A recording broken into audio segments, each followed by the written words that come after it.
ગુજરાત સાહિત્ય અકાદમી સાહિત્યના ક્ષેત્રમાં તો વિવિધ પ્રવૃત્તિઓ દ્વારા જાણીતી છે, પણ આ વર્ષે ભાગ્યેશભાઈ ઝા સાહેબના નેતૃત્વમાં ગુજરાત સાહિત્ય અકાદમીએ એક નવો પ્રકલ્પ શરૂ કર્યો છે અને એ છે અધ્યાપકોને સંશોધન માટે આર્થિક સહાય આપવાનો.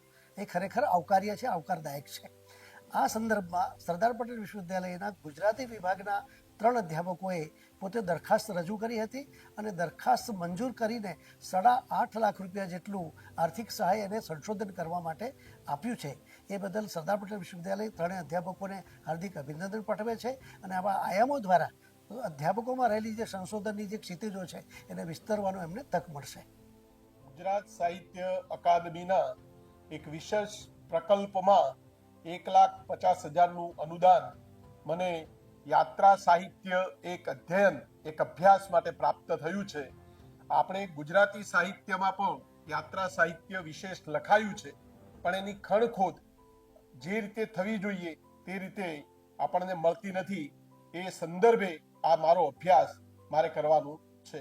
આ અનુદાન અંતર્ગત હું આગામી સમયમાં પ્રાચીન ભારતીય મહાકાવ્યો રામાયણ અને મહાભારત આધારિત સાંપ્રત સમયમાં લખાતી નવલકથાઓમાં એ ચરિત્રોના માધ્યમે યુવા પેઢી ભારતીય જ્ઞાન પરંપરા સાથે કેવી રીતે જોડાય છે એ વિષય પર અભ્યાસ કરીશ.